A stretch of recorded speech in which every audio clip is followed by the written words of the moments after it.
परम्पराम् यो नित्यमच्युतपदाम्बुजयुग्मरुक्मं व्यामोहतस्तदितराणि तृणाय मेने अस्मद्गुरोर्भगवतोऽस्य दयैकसिन्धोः रामानुजस्य चरणौ शरणं प्रपद्ये मातापिता युवतयस्तनया विभूतिः सर्वं यदेव नियमेन मदन्वयानाम् आद्यस्य नः कुलपतेर्वकुलाभिरामम् श्रीमत्तदङ्घ्रिजुगलं प्रणमामि मूर्ध्ना भूतं सरस्य महदात्मजभट्टनाथ श्रीभक्तिसारकुलशेखरयोगिवाहान् भक्ताङ्घ्रिरेणुपरकालयतीन्द्रमिश्रान् श्रीमत्पराङ्कुशमुनिं प्रणतोऽस्मि नित्यम् पितामहस्यापि पितामहाय वाचेतसादेशफलप्रदाय श्रीभाष्यकारोत्तमदेशिकाय श्रीशीलपूर्णाय नमो नमस्तात् आचार्यानस्मदीयानपि परमगुरून्तराचार्यवर्गं श्रीमद्रामानुजाख्यं मुनिमखिल जनोद्धारणायावतीर्णम् पूर्णार्यं यामुनेयं मुनिवरभगतौ रामराजीवनेत्रौ वन्दे नाथं मुनीन्द्रं वकुलधरमूनाथलक्ष्मी मुकुन्दाम् अस्मद्गुरुभ्यो नमः। शुक्लाम्बरधरं विष्णुं शशिवर्णं चतुर्भुजं प्रसन्नवदनं ध्यायेत् सर्वविघ्नोपशान्तये यस्य विरलवक्त्राद्याः पारिषद्याः परश्शतं विघ्नं निघ्नन्ति सततं विश्वक्सेनतमाश्रये ज्ञानानन्दमयं देवं निर्मलस्फटिकाकृतिम् आधारं सर्वविद्यानां हयग्रीवमुपास्महे अभङ्गुरकलादानस्थूलनक्षत्रमीशे उङ्गाय महते तस्मै तुरङ्गाय महे नमः। पूजन्तं राम रामेति मधुरं मधुराक्षरम् आरुह्य कविताशाखां वन्दे वाल्मीकिकोकिलम्। वाल्मीकेर्मुनिसिंहस्य कवितावनचारिणः शृण्वन् रामकथानादं को न याति पराङ्गतिम्। यः पिबन् सततं रामचरितामृतसागरम् अतृप्तस्थं मुनिं वन्दे प्राचेतसमकल्मषम्। गोष्पदीकृतवाराशिं मशकीकृतराक्षसम् रामायण महामालारत्नं वन्दे लीलात्मजम्। अञ्जनानन्दनं वीरं जानकीशोकनाशनं कपीशमक्षहन्तारं वन्दे लङ्काभयङ्करम्। आमिषीकृतमार्ताण्डं गोष्पदीकृतसागरं तृणीकृतवृषग्रीवम् आञ्जनेयं नमाम्यहम्। मनोजवं मारुततुल्यवेगं जितेन्द्रियं बुद्धिमतां वरिष्ठं वातात्मजं वानरयूथमुख्यं श्रीरामदूतं शिरसा नमामि। उल्लङ्घ्य सिन्धोः सलिलं सलीलं यशोकवह्निं जनकात्मजायाः आदाय तेनैव ददाह लङ्कां नमामि तं प्राञ्जलिराञ्जनेयम्। आञ्जनेयवतिपाटलाननं काञ्चनाद्रिकमनीयविग्रहं पारिजाततरुमूलवासिनं भावयामि पवमाननन्दनं। यत्र यत्र रघुनाथकीर्तनं तत्र तत्र कृतमस्तकाञ्जलिं बाष्पवारि परिपूर्णलोचनं मारुतिं नमत राक्षसान्तकं। वेदवेद्ये परे पुंसि जाते दशरथात्मजे वेदः प्राचेतसादासीत् साक्षात् रामायणात्मना चरितं रघुनाथस्य शतकोटिप्रविस्तरम् एकैकमक्षरं प्रोक्तं महापातकनाशनं। शृण्वन् रामायणं भक्त्या यः पादं पदमेव वा प्रयाति ब्रह्मणस्थानं ब्रह्मणा पूज्यते तदा। वाल्मीकिगिरिसागरगामिनी रामायण महानदी श्लोकसारसमाकीर्णं सर्गकल्लोलसङ्कुलं काण्डग्राहमहामीनं वन्दे रामायणार्णवम्। यः कर्णाञ्जलिसम्पुटैरहरः सम्यक् पिबत्यादरात् वाल्मीकेर्वदनारविन्दगलितं रामायणाख्यं मधु। जन्मव्याधिजराधिपत्यमरणैः अत्यन्तसोपद्रवं संसारं सविहाय गच्छति पुमान् विष्णोः पदं शाश्वतं। तदुपगतसमाससन्धियोगं सममधुरोपनतार्धवाक्यबद्धं रघुवरचरितं मुनिप्रणीतं दशशिरसश्च वहन्निशामयत्वं। श्रीराघवं दशरथात्मजमप्रमेयं సీతాపతిం రఘుకులాన్వయరత్నదీపం ఆజానుబాహుమరవిందదలాయతాక్షం రామం నిశాచర వినాశకరం నమామి. వైదేహీ సహితం సురద్రుమతలే దైవే మహామండపే మధ్యే పుష్పకమాసనే మణిమయే వీరాసనే సుస్థితం. అగ్రే వాసయతి ప్రభంజనసుతే తత్వం మునిభ్యః పరం. వ్యాఖ్యాంతం భరతాదిభిః పరివృతం రామం భజే శ్యామలం. వామాంకస్య గజానకిం పరిలసత్కోదండదండం కరే చక్రం చోర్ధ్వకటే శంఖం చరన్ దక్షిణే బిభ్రాణం జలజాతపత్రనయనం భద్రాద్రిమూర్ధి స్థితం కేయూరాదివిభూషితం రఘుపతిం సౌమిత్రియుక్తం భజే. ఆపదాముపహర్తారం దాతారం సర్వసంపదాం లోకాభిరామం శ్రీరామం భూయో భూయో నమామ్యహం. తపస్వాధ్యాయ నిరతం తపస్వీ వాగ్విదాంబరం నారదం పరిపప్రచ్ఛ వాల్మీకిర్మునిపుంగవం. ధర్మాత్మా సత్యసంధశ్చ రామో దాశరథిర్యది పౌరుషే చ ప్రతిద్వంద్వః శరైనం జహిరావణి. సకృదేవ ప్రపన్నాయ తవాస్మీతి చ యాచతే అభయం సర్వభూతేభ్యో దదామ్యేతద్వ్రతం మమ. ధ్యాయే భద్రాద్రివైకుంఠరామం సీతారమాన్వితం శంఖచక్రధనుర్బాణధరం సౌమిత్రిసేవితం. శ్రీరామాయ నమః. శ్రీమతే రామానుజాయ నమః.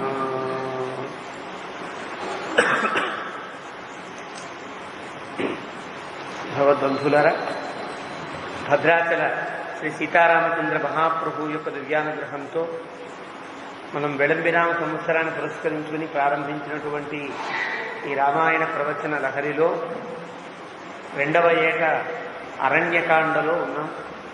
అరణ్యకాండలో 43 సర్గలు పూర్తయ్యాయి. 44వ సర్గ ప్రారంభం అవుతుంది.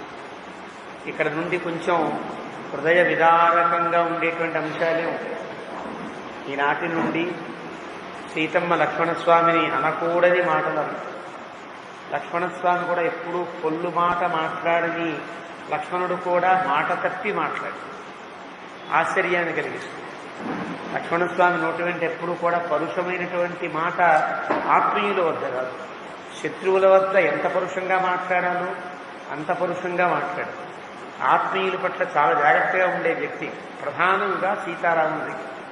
అలాంటి లక్ష్మణస్వామి కూడా మాట తప్పి ఉండే సందర్భం ఇక్కడి నుంచి హృదయ విదారకంగానే ఉంటుంది. అరణ్యకాండ మళ్ళీ హనుమంతుడు కలిసేంత వరకు ఏదో దిగులుగానే ఉంటుంది. అలా ప్రారంభం అవుతోంది 44వ సర్గ. అథ 44 సర్గః. తథాతుతం సమాదిశ్య భ్రాతరం రఘునందనః బబంధాసిం మహాతేజాః జాంబూనదమయత్సరం. రామచంద్రమూర్తి లక్ష్మణస్వామితో చెప్పాడు, ఒప్పించాడు లక్ష్మణస్వామి. లక్ష్మణస్వామి ఎక్కడ అడ్డు పెడతాడో అని అతను అడ్డు పెట్టడానికి వీలు కాని రీతిలో ఉపన్యాసంలాగా చెప్పి వెళితే అది కనుక మాయలేడి కాకుండా ఉంటే దాని చర్మాన్ని కానీ లేడిని కానీ తీసుకుని వస్తాడు. అదే నువ్వు చెప్పినట్టు మారీచుడైతే వాడిని సంహరించడం కూడా నా బాధ్యత కాబట్టి వెళతాను అని ఒప్పించి బయలుదేరుతున్నాడు అంటూ ఈ సర్గని ప్రారంభించారు. గోవిందరాజస్వామి వారు వ్యాఖ్యానం చేస్తూ అజానం నివయో మాయా మృగం కార్యాంతరైకదృక్. మీరు తత్వం తెలిసిన వారు కావడం చేత మాట్లాడుతున్నారు. అనుసృత్య జఘానాసు తం లీలామానుషం భజే. రాముణ్ణి ఎవరు లీలామానుష విగ్రహుడు అనరు. తెలిసిన వారందరూ కూడా రాముడు కృష్ణుడు ఈ 2 తత్వాలు తెలిసిన వాళ్ళు 2 మాటలు ప్రధానంగా ప్రయోగిస్తారు. కృష్ణుణ్ణి లీలామానుష అవతారము అని అంటారు. రామచంద్రమూర్తిని మాయామానుష అవతారము అని అంటారు.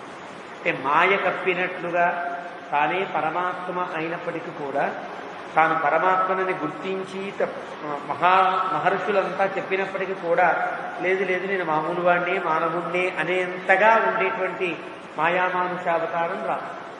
కృష్ణావతారం అలా కాదు. సందర్భం వచ్చిందా తానేమిటో చూపిస్తాడు. సందర్భం రాలేదా తనకంటే అమాయకుడు తనకంటే గొల్లవాడు లేకుండా ఉండేట్టుగా ప్రవర్తిస్తాడు. అది లీలా మానుషం అంటారు. కానీ ఇక్కడ గోవిందరాజ స్వామి వారు రాముడు ఈ సగలో లీలామానుష రూపంతో కనిపిస్తున్నాడండి అని అంటారు. దానికి కారణం చెప్పారు. అజానన్నివయో మాయామృగం. ఏమీ తెలియని వాళ్ళ వెళ్ళిపోతారు. ఒక మాయామృగం వెనకాల అలా వెళ్ళవచ్చున రాముడంతవాడు. అజానన్నివ, తెలియని వాని వలె వెళ్ళాడు. మరి అతని ఉద్దేశ్యం ఏమిటి? కార్యాంతరైక దృక్. మారీచుని చంపడం కాదు, ఏదో కార్యం, దీనికంటే భిన్నమైన ఏదో కార్యాన్ని తాను తలంచి వెళ్ళాడు తప్ప మామూలుగా వెళ్ళలేదు. ఇది ఆ వ్యాఖ్యాత యొక్క హృదయం. పైన అంతకు ముందుండే అరణ్యకాండలో ముందుండేటువంటి శరభంగాది మహర్షుల దగ్గర ఉండే ఘట్టములలో కానీ ఇక్కడ ఉండేటువంటి ఘట్టాన్ని బట్టి కానీ వారు చెప్పినటువంటి ఒక తత్వత ఆపాతత చెప్పిన అంశం మాట. రాముడు కావాలనే వెళ్ళాడు. కార్యాంతరైక దృక్కు.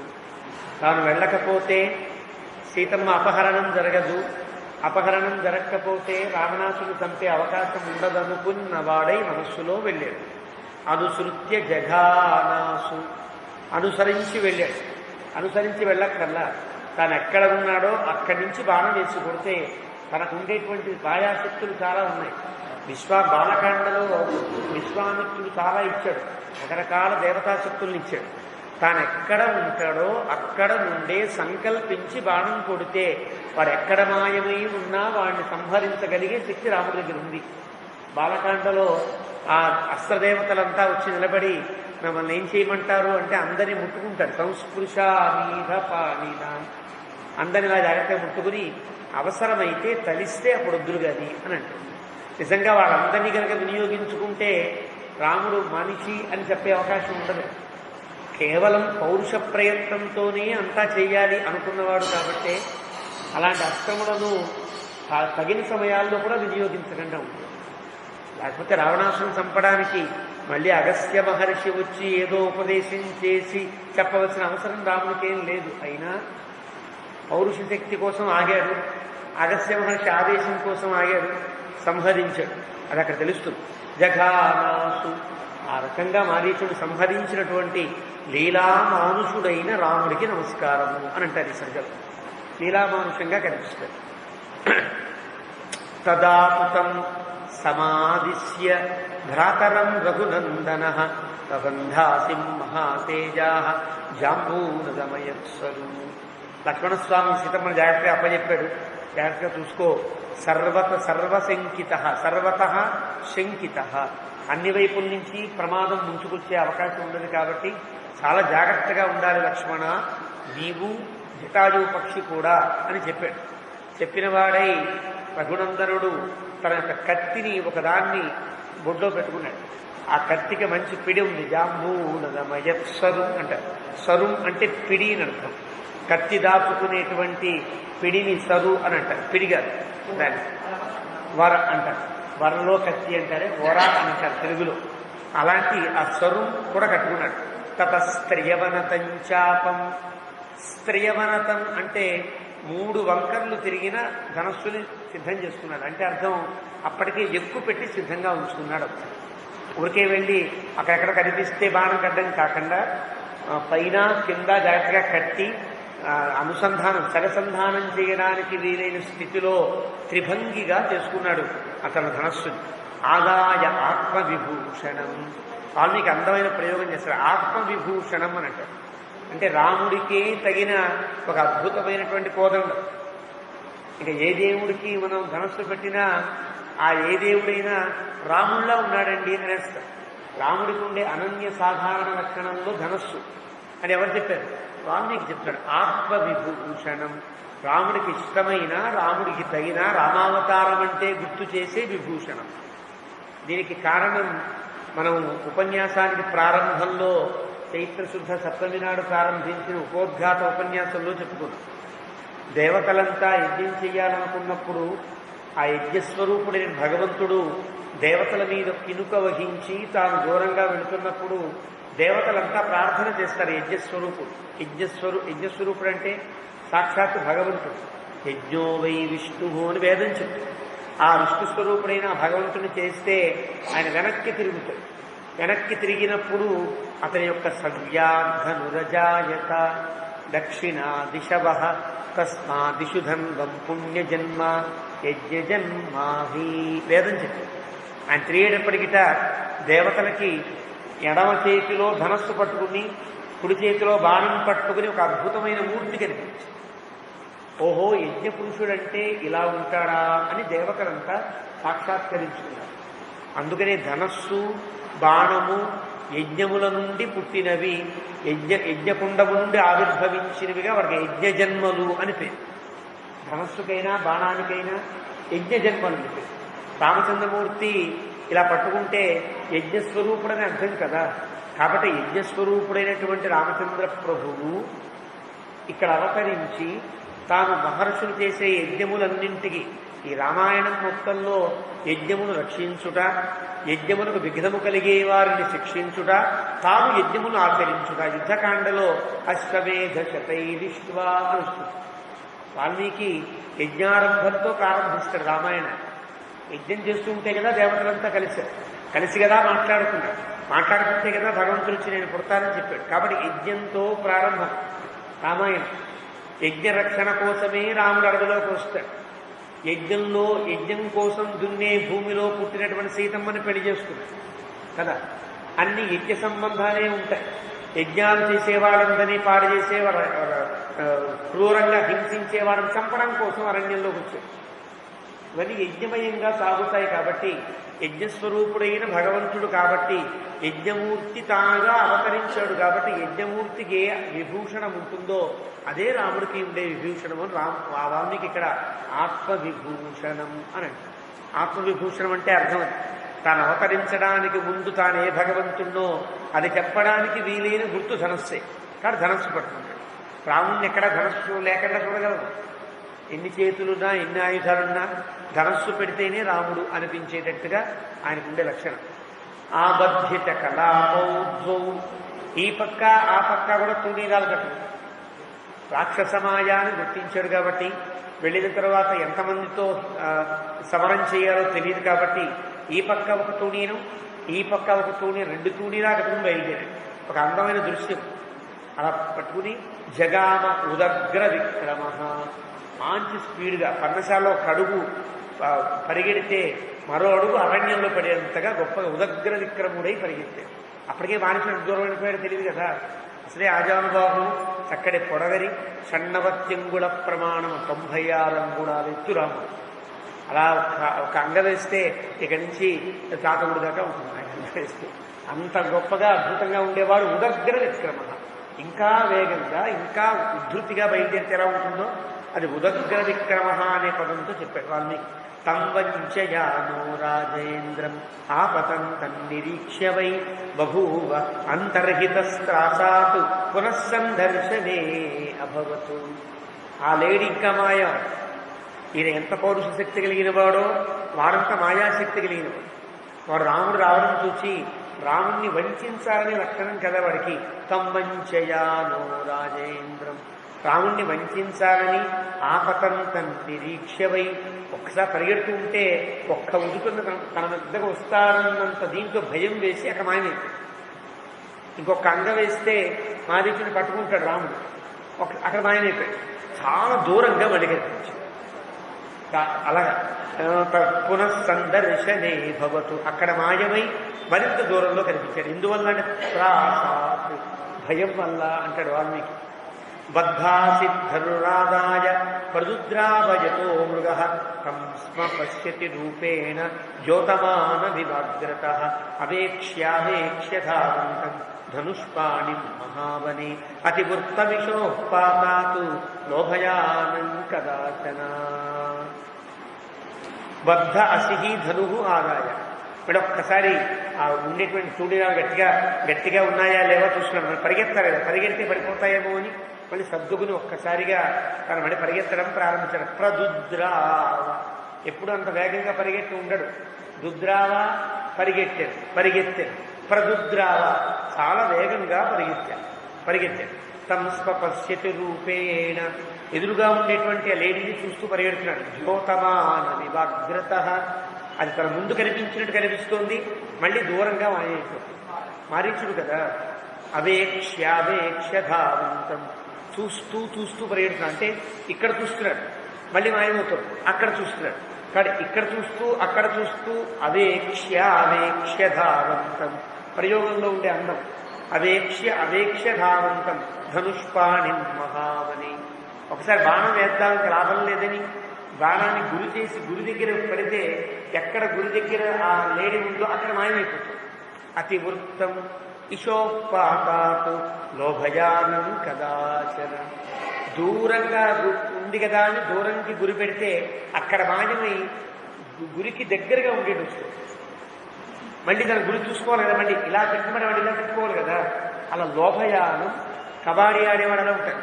దగ్గరికి వచ్చినట్టే వచ్చి మళ్ళీ దూరం వెళ్ళిపోతుంది, మళ్ళీ దగ్గరికి వచ్చినట్టే వచ్చి మళ్ళీ దూరం వెళ్ళిపోతుంటాడు. అట్లాగా ఈ మాయామృగ మారీచుడు కూడా లోభమానం కదాచన శంకితంతు సముద్భ్రాంతం ఉత్పతంత వివాంబరే.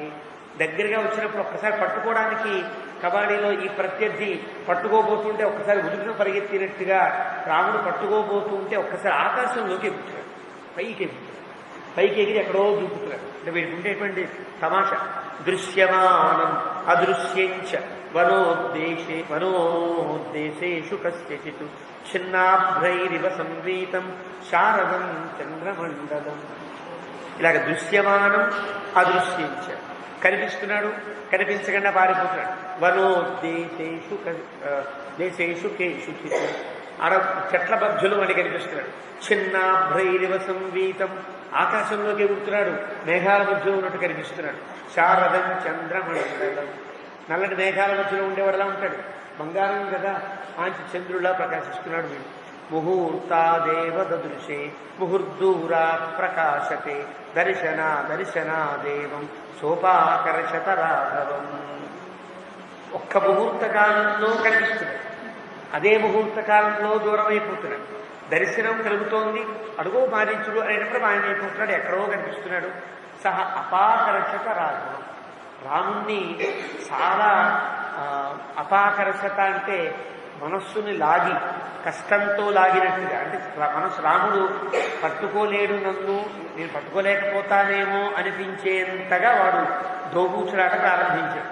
సుదూరం ఆశ్రమస్య అస్య మారీచో మృగతాంగత. రాముణ్ణి చాలా దూరం దాకా తీసుకుని వెళ్ళిపోయాను అని అనుకుని రావణాసుడు చెప్పాడు కదా, ఎక్కడి నుంచి ఏదేదు వరిస్తే మళ్ళీ ఇక్కడ ఆశ్రమంలో ఉండే సీతకు వినిపిస్తుందో అంత దూరం మాత్రమే వెళ్ళాలి అని చెప్పాడు. ఒక అవధి కూడా పెట్టాడు కదా. అలాంటి అవధి దగ్గరికి వచ్చి సుదూరం ఆశ్రమస్య అస్య, రామాశ్రమానికి మంచి దూరం వచ్చాను, తగిన స్థలానికి వచ్చాను అనుకుని మారీచో మృగతాంగత, అక్కడ నిలబడి మళ్ళీ లేడీలాగా ప్రవర్తించడం ప్రారంభించాడు. ఆసీత్ క్రుద్ధస్తు కాపుత్స్థ, కోపం వచ్చింది రామచంద్రమూర్తికి. వివశ తేన మోహిత, వివశ స్వాధీనం తప్పింది అంటే ఒక్కసారి ఒళ్ళు మరిచిపోయేంత కోపం వచ్చింది. రెండవది మోహిత, ఎలాగైనా దాన్ని చంపాలి, దాని చర్మాన్ని సాధించాలి. సీతమ్మ అడిగింది కాబట్టి కోరిక గుర్తొస్తోంది, వీడు చేసేటువంటి దీనికి కోపము వస్తుంది. ఈ రెంటి స్థితిలో రాముడు ఉన్నాడు. అథ అవతస్తే సంభ్రాంత ఛాయామాశ్రిత్య శార్వలే, పరిగెత్తాడేమో అలసట కలిగి కాసేపు విశ్రాంతిని పొందుదామని. ఒక పెద్ద చెట్టు ఉంటే చెట్ల నీడలో కొంచెం సేపు ఆగాడు. ఆగితే సతమున్మాదయామాస మృగరూపో నిశాచర మృగై పరివృతో వన్యై అదూరాత్ ప్రత్యదృశ్యత. కనిపించట్లేదనుకున్నాడు, చెట్టు నీడలో ఆగాడు. రాముడు అలసిపోయాడు, ఇప్పుడు నన్నేం చేయలేడు అనుకున్నదై ఆ లేడీ, ఈ మాయలేడీ అక్కడ ఉండే కొన్ని లేళ్లతో కలిసి ఆ లేడిని రాముడి దగ్గరికి వస్తున్నాయి. రాముడిని చూస్తే సర్వసత్వ సమాశ్రిత అని పేరు. అంటే అర్థం సర్వసత్వ సమాశ్రిత. ఏ జంతువైనా రాముడిని చూస్తే ఇతను మావాడే, నాకు ఆత్మీయుడే, నాకు రక్షకుడే అనిపించే అందమైన రూపం. కొంతమందిని చూస్తే కొన్ని జంతువులు విశ్వసిస్తాయి, కొంతమందిని చూస్తే అనవసరంగా భయపడతాయి. వారి రూపంలో ఉండి తేడాలు కదా. రాముడు సర్వసత్వ సమాశ్రితుడు అని వాళ్ళకి పేరు పెట్టాడు. అంటే ఏ జంతువు అయినా అబ్బా ఈయన నన్ను రక్షించడానికి వచ్చిన మహానుభావులు అనుకుంటుంది. ఒక అందమైన శ్లోకాన్ని చెప్తాడు.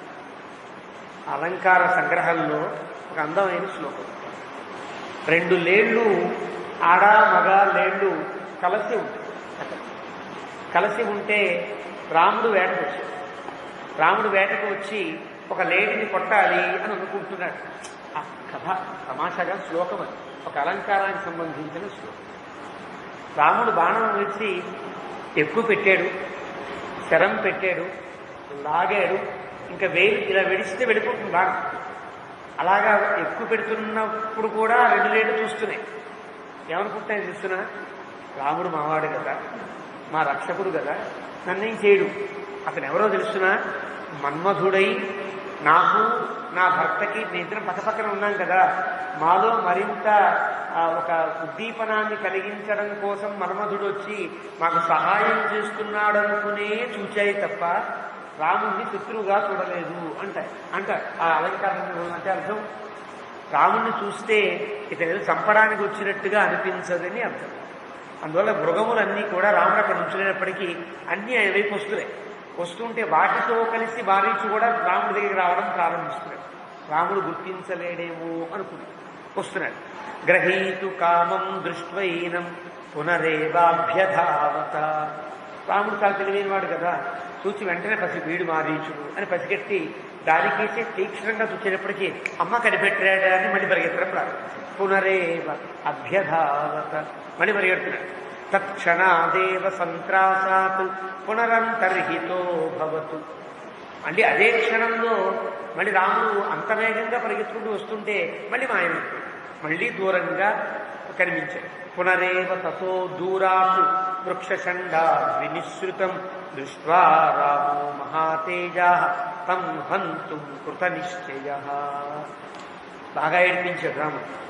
చిన్నపిల్లాడు తిరిగినట్టుగా ఒక తండ్రి ఒక కొడుకు వెంట తిరుగుతూ ఉంటే ఆ కొడుకు ఏడిపించినట్టుగా ఏడిపించాడు. ఇప్పటిదాకా రాముడు అనుకున్నమాట, కానీ ఇక్కడ లేదు. వీడి శత్రువు, వీడిని చంపి తీరాల్సిందే అనిపించింది. అనుకుని దూరంగా కనిపించి చెట్ల మధ్యలో కవ్విస్తున్నట్టుగా ఉన్నాడు. దా మన పట్టుకో దా అన్నట్టుగా కవ్విస్తున్నట్టుగా ఉన్నాడు. ఆ మారీచు చూచాడు రాముడు. కోపం వచ్చి తం హంతు కృత నిశ్చయ, వీడిని చంపి తీరాల్సిందే అని సంకల్పించుకున్నవాడై భూయస్తు శరముద్ధృత్య. భూయస్తు అంటే ఒకసారి ఎక్కువ పెట్టాడు బాణాన్ని. రాముడు రెండోసారి ఎక్కువ పెట్టడం అనేది కష్టం అవుతుంది. ఒకసారి ఎక్కువ పెట్టి ఊరుకున్నాడు, వాడు కనిపించకపోవడం చేత. మళ్ళీ భూయస్తు, తమాషాగా రాముడు రెండోసారి ఎక్కువ పెట్టాడే ఒకే బాణాన్ని అన్నాడు వాల్మీకి. తు అంటే అర్థం. తమాషా ఏంటంటే ఒక బాణాన్ని ఎక్కువ పెట్టిన తర్వాత సముద్రుడి దగ్గర కూడా ఇదే కదా, నేను ఎక్కువ పెట్టిన బాణాన్ని మళ్ళీ వెనక్కి తీసుకోను, ఎక్కడ వేయమంటావో చెప్పంటాడు. నాను ద్రుమకుల్యం అని ఒకటి ఉంది, రాక్షసులు ఏడిపిస్తున్నారయ్యా, అక్కడ వేసేయి అని చెప్తాడు యుద్ధకాండం. మరి ఎక్కువ పెట్టిన బాణాన్ని విడిచిపెట్టడమే కదా రాముడి లక్షణం.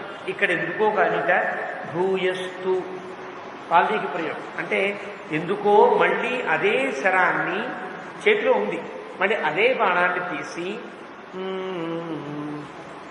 శరముద్ధృత్య కుపిత తత్ర రాఘవ, కోపగించుకున్నవాడే రాముడు దానికి పెట్టాడు. సూర్యరశ్మి ప్రతీకాశం జ్వలంతమరిమర్దన సంధాయ సుదృఢే చాపే వికృష్య బలవద్వలీ. మంచి సూర్యరశ్మి ప్రతీకాశం, సూర్యరశ్మితో వెలిగిపోయేటట్టుగా ఉన్న బాణం. జ్వలంతం నిప్పును మండుతున్నట్టుగా. సంధాయ సుదృఢే చాపే మంచి ఎక్కువ పెట్టినటువంటి ధనస్సు మీద దాన్ని వికృష్య అల్లెత్రాడు లాగి బలవతు చాలా బలంగా, ఈ దెబ్బకి అది అయిపోవాల్సిందే అన్నట్టుగా, ఊరికే పై పైన కుట్టి మనం పట్టుకోవడానికి కాదు, గట్టిగా వికృష్య బలవతు. బలి సహజంగా బలమైన వాడు, సహజంగా బక్కవాళ్ళు కూడా ఒక్కోసారి బలంగా వేసే ప్రయత్నం చేస్తాడు కదా.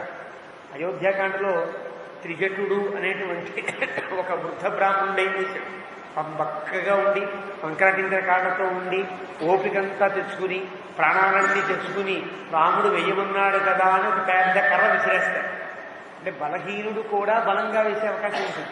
రాముడు బలి బలవతు, బలవంతమైన వాడు ఇంకా బలంగా వేసేలా ఉంటుంది. అలాగా ఆ బాణాన్ని తీసుకుని రాముడు బలవస్బలి తమేవ మృగముద్దిశ్య ఆ లేడిని, చాలా లేళ్ళు అక్కడ ఉన్నది, ఏ లేడికైనా తగలచ్చు కాదు. తమేవ మృగముద్దిశ్య, పక్కవాటికి ఏమీ జరగకుండా ఉండేటట్టుగా దానినే ఉద్దేశించి శ్వసంత వివపన్నగం, పాములా దుసపడుతున్నవాడై ముమోచలితం దీప్తం అస్త్రం బ్రహ్మ వినిర్మితం, బ్రహ్మ యొక్క వరప్రసాదమైనటువంటి అస్త్రము కలిగినవాడు. అలాంటి వెలిగే ఆ అస్త్రాన్ని శరీరం మృగరూపస్య వినిర్భద్య శరోత్తమ మారీచస్యైవ హృదయం విభేద అశని సన్నిభ, విడిచిపెట్టాడు ఆ బాణం. అది ఎలా వెళ్ళింది? మృగరూపంతో ఉండేటువంటి ఆ లేడిని కొట్టి లోపల ఉండే మారీచుని యొక్క గుండెలు కూడా బద్దలు కొట్టి బయట. అంటే ఒకసారి పైన ఉండే రూపము పోయింది, లోపల ఉండే మారీచుడు కూడా భయంకరమైన ఒక అశనిపాతంగా, ఒక వజ్రాయుధం వేసి కొడితే ఎంత బలంగా దెబ్బ తగులుతుందో అంత బలంగా కొట్టాడు. కాలమాత్రమథోత్పత్య, ఆ బాణంతో ఆ దెబ్బకి ఈ లేడీ తాడి చెట్టంత ఎత్తు ఎగిరింది.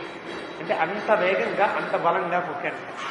ఒక్కసారి తాళమాత్రమథోత్ప్లుత్య న్యపతత్సచరాతుర, అంటే తాడి చెట్టంత ఎత్తు లేపి వాడిని కింద పడి పోయాడు. మారీచ నినదం భైరవం నాదం ధరణ్యామల్పజీవిత, ఆ దెబ్బతో కింద పడ్డవాడు పెద్ద శబ్దం చేశాడు. చేస్తూ మ్రియమాణస్తు మారీచు, చనిపోతున్న దశలో మారీచుడు. రావణాసుడు చెప్పాడు కదా, నువ్వు రాముడు ఎప్పుడైతే చేస్తాడో, నిన్ను బాణం వేసి కొడతాడో అప్పుడు నువ్వు రాముని వలె అనుకరిస్తున్న వాడివై నువ్వు హా సీత హా లక్ష్మణ అని అనవాలి అని డైలాగ్ కూడా ఇచ్చారు నాటకం చేయడానికి వీలుగా. కాబట్టి అది గుర్తొచ్చింది, సందర్భం ఏర్పడింది అనిపించింది. జహౌతాం కృత్రిమాంతను స్మృత్వా తద్వచనం రక్షో దధ్యౌకేనతు లక్ష్మణం ఇహ ప్రస్థాపయేత్ సీత శూన్యేతాం రావణో హరేత్. రావణాసు చెప్పిన ఉపాయాన్ని చేస్తే, ఇప్పుడు చెయ్యకుండా ఉంటేనేమో రాముడికి సేవ చేసిన వాడు ఉంటాడు కదా, చేస్తేనేమో రావణాసుడికి సేవ చేసిన వాడు ఉంటాడు. ధర్మ సంకటం మారీచుడు. చెప్పకుండా పిలవకుండా ప్రాణాలు విడిచిపెట్టేస్తే రాముడు సీత లక్ష్మణుడు అంతా క్షేమంగా ఉంటారు కదా. కానీ చిట్ట చివరి చేతిలో చెయ్యి వేసుకుని హస్తే గృహీత్వా హస్తంచ, చేతిలో చెయ్యి తీసుకుని మరీ చెప్పారు రావణాసుడు. ఇలాంటి స్థితి ఏర్పడుతుందేమో అని ముందే గ్రహించిన వాడై, 10 బుర్రల వాడు కదా, ఆలోచించి చెప్పాడు. నువ్వు ఇలా చిబ్బర్లో ఇలా అనాలి అన్నాడు కదా. అక్కడ స్వామి ద్రోహం కాకూడదని అప్పుడు ఇంకా ఇలా అనడం ప్రారంభించాడు. లక్ష్మణస్వామిని సీత నుండి విడదీయాలి. రామలక్ష్మణులు ఇద్దరూ సీత లేకుండా ఉంటే కదా నా రాజైనటువంటి రావణాసుడు సీతమ్మను అపహరించే అవకాశం ఉంటుంది అని అనుకునే ఆ క్షణంలో ఇహ ప్రస్థాపయేత్ సీత శూన్యేతాం రావణో హరేత్ అనుకున్నవాడై సప్రాప్తకాలమాజ్ఞాయ చకారచతస్వరం, ఇదే సరైన సమయము అని గుర్తించిన వాడే కొంచెం గొంతు సవరించుకుని అంటున్నాడు. సదృశం రాఘవస్యైవ, అప్సు రాముని వలె. ఎన్నో వాళ్ళు రాముడు మాట్లాడడం విన్నాడు కదా. లేడి అక్కడ ఉండగానే లక్ష్మణస్వామితో చాలా మాట్లాడాడు రాముడు స్వరం అంతా విన్నాడు, పసిగట్టాడు. ఓ రాముడు ఇలా మాట్లాడతాడు, ఇలా సమాసాలు ఉంటాయి, ఇలా వర్ణం ఉంటాయి, ఏవో ఉంటాయి కదా. అలా మాట్లాడాలంటే మిమిక్రీ ఆర్టిస్టు ఎన్నో మార్లు అతని గొంతు విని కదా అతను ప్రాక్టీస్ చేస్తాడు. అలా ఒక్కసారిగా రాముడి మాటలన్నీ జ్ఞాపకం తెచ్చుకుని సదృశం రాఘవస్యైవ, రాముని వలనే హా సీతే లక్ష్మణేతి చ, హా సీత హా లక్ష్మణ అని అంటాడు. అంటే అయ్యో సీత అయ్యో లక్ష్మణ అని అర్థం.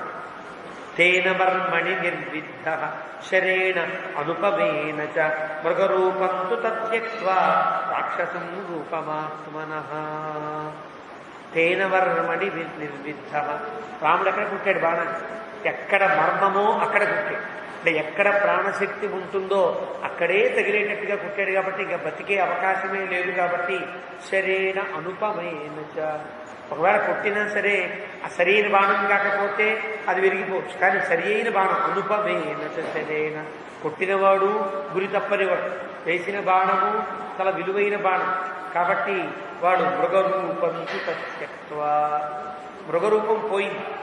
త్యక్త్వా రాక్షసం రూపమాత్మనః, ఏది సహజమైన రూపమో ఆ రూపం ఏర్పడుతుంది. ఉదాహరణకి బ్రహ్మశాస్త్రంలో ఒక మాట, ఎవడైనా మాయారూపాన్ని కనుక ధరిస్తే ఆ మాయారూపం కొన్ని సందర్భములలో అది మాయమవుతుంది. ఒకటి విపరీతమైన కోపమున్నది. హతే హతే చ సురతే కోపే నిద్రాజా అని శ్లోకం. అంటే చనిపోతున్నప్పుడు ఒక పాము రూపంలో వచ్చాడనుకోండి, చనిపోతుంటే చనిపోయేవాడు అసలు రూపాన్ని పొందుతాడు. అలాగే సురతే, భార్యాభర్తలు కలిసి ఉన్నప్పుడు కూడా రాక్షసుడు ఏ రూపాన్ని ధరించినా ఆ రూపం మారుతుంది, మాయారూపం పోతుంది. అహల్య విషయంలో దేవేంద్రుడి యొక్క రూపాన్ని గుర్తించింది అహల్య. అందువల్ల వచ్చినవాడు గౌతమ మహర్షి వల్లనే వచ్చిన అహల్యతో ఉండే సమయంలో గౌతమ మహర్షి కాదు దేవేంద్రుడు అని గుర్తించింది. అప్పుడు కదా దేవరాజ ఇతో గచ్చ, ఇంద్ర వెళ్ళిపో వెళ్ళిపో అంటున్నారు కదా. అది మాయారూపం వల్ల, మాయారూపం ఇట్లాగా కొన్ని సందర్భములలో బయటపడుతుంది. కోపే, విపరీతమైన కోపము ఎందు, నిద్రాయ, నిద్ర ఎందు కూడా ఆ మాయారూపం పోతుంది. ఎప్పుడైతే బాణం తగిలి చనిపోవడానికి సిద్ధమయ్యాడో ఆ రూపం పోయి పెద్ద రాక్షసుల్లా అయిపోయి ఎలా ఉన్నాడు అక్కడ రాక్షసు? చక్రేశసు మహాకాయో, అంతకు ముందుండే రూపం కాదు, ఇక్కడికి ఆశ్రమానికి వచ్చినప్పటికీ ఉండేటువంటి పరివ్రాజక రూపంతో లేడు, అంతకు ముందుండే మాయారూపంతో అయిపోయాడు. పెద్ద శరీరం. మారీచ జీవితం త్యజన్, అలా జీవితాన్ని విడిచిపెడుతున్నాడు. ఎలా ఉన్నాడు? విచిత్రకేయూర, వాడు ఎలాగైతే విచిత్రమైన ఆభరణాలను ధరించి తిరిగేవాడు, సర్వాభరణ భూషితుడై హేమమాలి, బంగారు ఆభరణాలతో ఉండి, మహాదంష్ట్ర, పెద్ద పెద్ద పళ్ళతో ఉండేవాడు. రాక్షస అభూతు శరాహత, ఆ బాణంతో కొట్టబడిన వాడు తన మాయారూపాన్ని విడిచిపెట్టి అసలు రూపాన్ని పొంది సత్యరూపాన్ని పొందినవాడై చనిపోయాడు. తాం దృష్ట్వా పతితం భూమౌ, పడిపోయాడు. రాక్షసం ఘోరదర్శనం రామోరుధిర సిక్తాంగం వేష్టమానం మహీతలే, రక్తంతో తడిసి పొరలాడేటువంటి వాడిని చూశాడు. చూసేటికి జగాన మనసా సీత, ఒక్కసారి సీతమ్మ గుర్తొచ్చింది. ఎందుకంటే వాడు మారీచుడుగా పడితే గనక, మాయామృగంగా పడితే గనక చర్మాన్ని తీసేవాడు. అరే పాపం చర్మాన్ని అడిగితే చర్మాన్ని తీసుకురాలేకపోయాను అనే చిన్న ఒక అభిప్రాయం ఏర్పడి జగాన మనసా సీత, సారీ సీత నువ్వు చెప్పింది చేయలేకపోయాను అన్నట్లుగా జగాన మనసా సీత అంటే అర్థం. సీతను తలంచుకుని ఒక్కసారి వెంటనే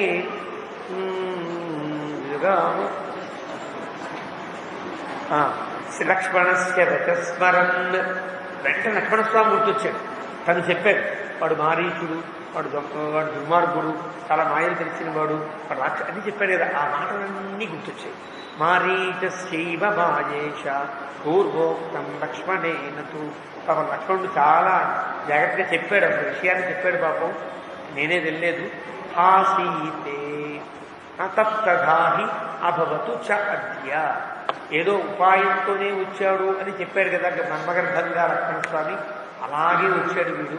తత్తథ, నేను ఎలాగైతే లక్ష్మణస్వామికి మాట ఇచ్చానో అదేవిధంగా వీడిని చంపారు కదా అనుకుని హాసీతే లక్ష్మణేత్యేవం ఆకృష్య చ మహాస్వనం మమార రాక్షసోయం శ్రుత్వా సీత కథం భవేతు. అనుమానం వచ్చింది. పోయేవాడు పోకుండా హా శిష్ట హా లక్ష్మణ అని నావలనే అరిచాడంటే అర్థమే. ఇది విన్న సీత కథం భవేత్, ఎలాంటి స్థితిలో ఉంటుందో కదా అని ఒక్కసారి ఒళ్ళు గగుర్పాటు వచ్చినట్టయింది. లక్ష్మణశ్చ మహాబాహు, నేను నా యందు మంచి విశ్వాసం కలిగిన వాడే లక్ష్మణుడు కూడా. కానీ ఏమో అరణ్యంలో నాకేమైందనుకుంటాడో లక్ష్మణుడు మహాబాహు. కామవస్థాంగమిష్యతి, ఏమిటి భయం రాముడికి? నాకేదన్నా జరిగిందనే భావన లక్ష్మణస్వామికి కలిగితే లక్ష్మణుడు ఉండడు. ప్రాణం విడిచిపెట్టేస్తాడు. ఇక్కడ కామవస్థాంగమిష్యతి, అయ్యో లక్ష్మణుడు ఏమైపోయాడో కదా అంటే ఒక్కసారి లక్ష్మణుడు ఉంటాడా ఉండడో అనిపించేంత భయం రాముడికి కలిగింది. కానీ లక్ష్మణస్వామి రాముడి మీద విశ్వాసం ఏమాత్రం చెడనివాడు కాబట్టి అబ్బే రాముడికే ఉంటుంది అనుకున్నట్టుగా ఇక వాంచి ధీరోదాత్తుడై ఉంటాడు. ఇక నుంచి ధీరోదాత్తుడు అనే మాట రాముడికి వర్తించు, లక్ష్మణస్వామికే వర్తిస్తుంది. ఇక్కడి నుంచి పూర్తిగా యుద్ధకాండ చివరి దాకా ధీరోదాత్తుడు ఎవరండి అంటే ధీరోదాత్తాయ నమః రాముడు రాము ఉంటే ఉండొచ్చు కానీ ఇక్కడ దాకా ధీరోదాత్తుడే కావచ్చు కాదు. కానీ ఇక్కడి నుంచి ధీరోదాత్తుడు లక్ష్మణస్వామి. అద్భుతంగా ఉంటుంది అంశాలన్నీ కూడా. ఆ రకంగా కామవస్థాంగమిష్యతి, అయ్యో లక్ష్మణుడు ఏమైపోతాడే కదా ఇది సంచింత్య ధర్మాత్మ అనుకున్నవాడే రామో హృష్ట తనూరుహ, ఒకసారి ఒళ్ళు ఈ వెంట్రుకలు నిక్కబొడుచుకున్నట్లుగా అంటారే గగుర్పాటు కలిగింది. ఒళ్ళంతా ఒక్కసారి బిగుసుగా అయిపోయి వెంట్రుకలన్నీ నిక్కబొడుచున్నట్టు భయం కలిగింది రాముడిలో. తత్ర రామం భయం తీవ్రం ఆవివేశ విషాదజం. ఇప్పటిదాకా భయం కలిగింది రాముడికి అనే మాట మనకి ఇప్పటిదాకా రాలా. కోపం కలిగిందని మాట. సీతమ్మని విరాధులు పట్టుకున్నప్పుడు కూడా చాలా సంక్రుద్ధ అన్నాడు తప్ప భయం కలిగిందని చెప్పాల. మొట్టమొదటిసారిగా రాముడిలో భయం ప్రవేశించింది అంటాడు వాళ్ళని. భయం కలిగింది, తీవ్రమైన భయం కలిగింది, చాలా తీవ్రమైన. సీతమ్మకి ఏమైందో లక్ష్మణస్వామికి ఏమైందో అని తీవ్రమైన భయం కలిగి విషాదజం. ఆ భయం ఎలాంటిది? విషాదంతో కూడినది. ఏవో నా మాట ఇలా వినేటప్పటికీ నాకేదో అయిందని వాడిద్దరూ ఏమయ్యారో అనే భయం కలిగింది.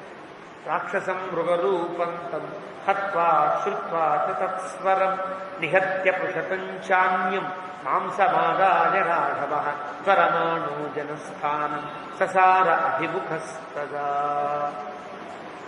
సీతమ్మకి లేడీకి సంబంధించినటువంటి ఏదో ఒకటి తేవాలి, తెస్తాను అని చెప్పాడు కదా.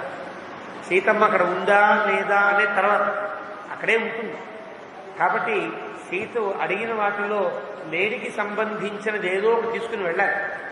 కాబట్టి ఎప్పుడైతే రాక్షసుడు భైరవస్వరాన్ని చేసి చనిపోయాడో ఆ దగ్గరలో ఉండే ఒక లేడీ కాస్త ప్రాణాన్ని విడిచేసింది.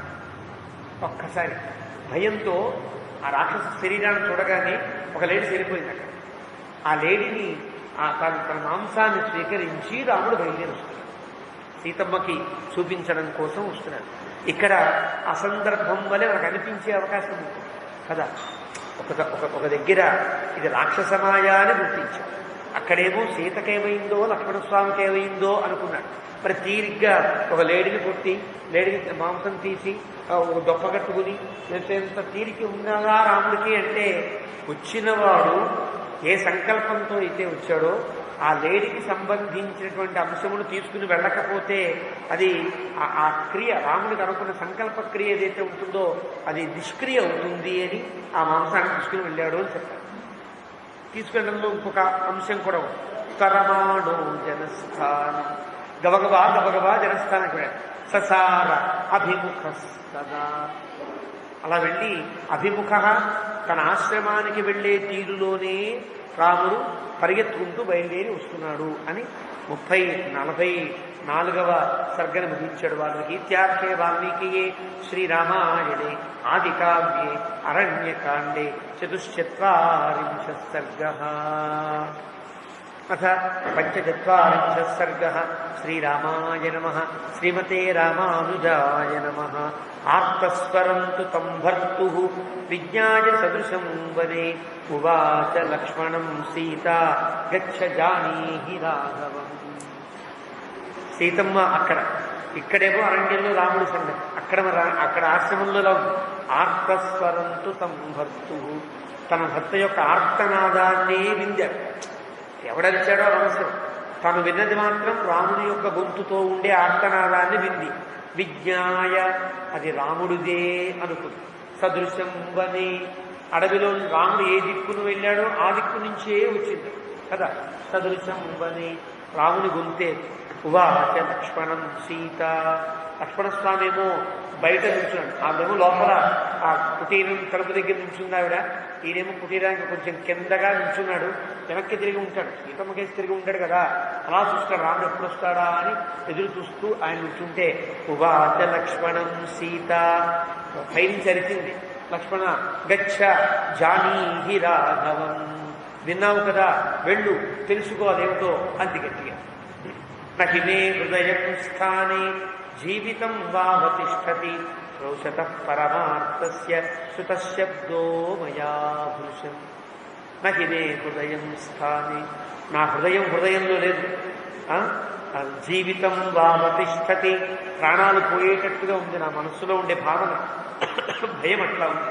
క్రోశత పరమార్థస్య, రాముడు చాలా గొప్ప ఆపదలో ఉండి ఎప్పుడూ వినని ఆ స్వరాన్ని వింటే నాకు భయం వేసుకోండి. క్రోశత, నన్ను రక్షించండో అన్నట్టుగా అరిచాడు రాముడు. సుత శబ్ద మయా భృశం, విక్కిని బాగా నేను గుర్తుపట్టేటట్టుగా వినగలిగాను.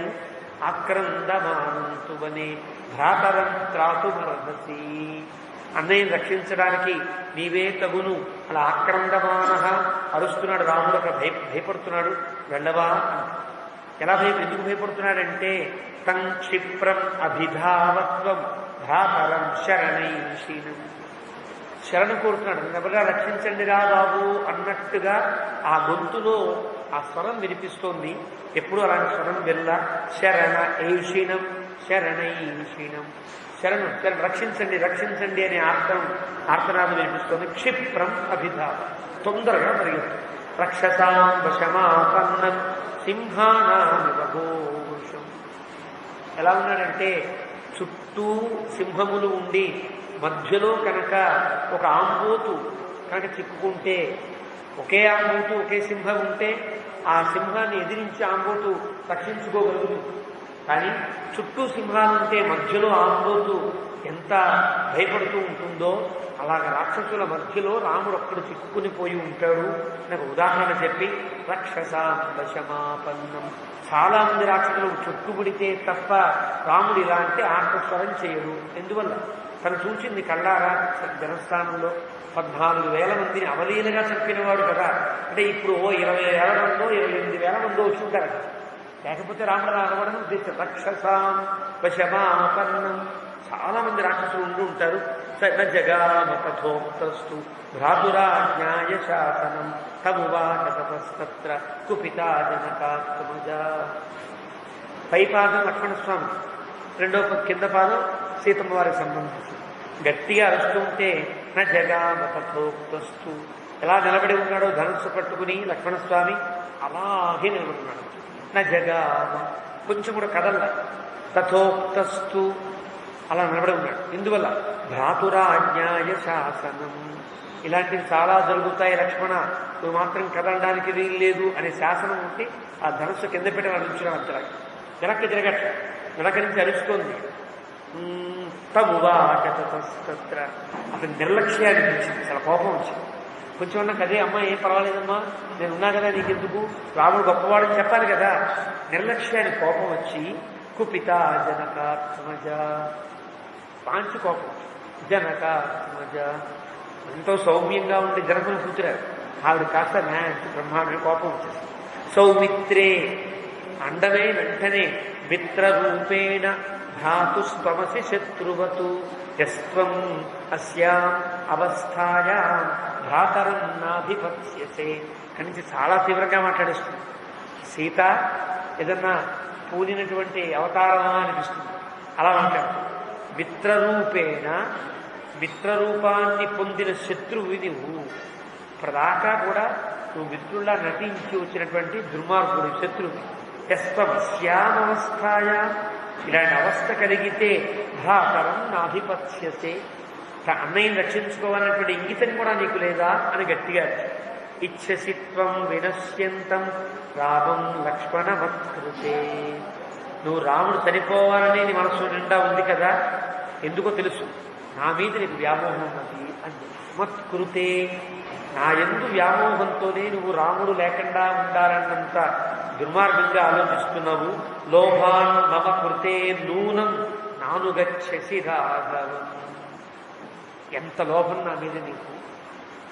నన్ను పొందాలనేటువంటి లోభంతో నిశ్చయంగా నీవు కావాలని రాముని రక్షించడానికి వెళ్ళను. వ్యసనంతే ప్రియం మన్యే శ్రేయో భ్రాతరి నాస్తితే తేన తిష్టతి విశ్రద్ధ తమపశ్యన్ మహాద్యుతి. లక్ష్మణస్వామి ధీరోదాత్తు.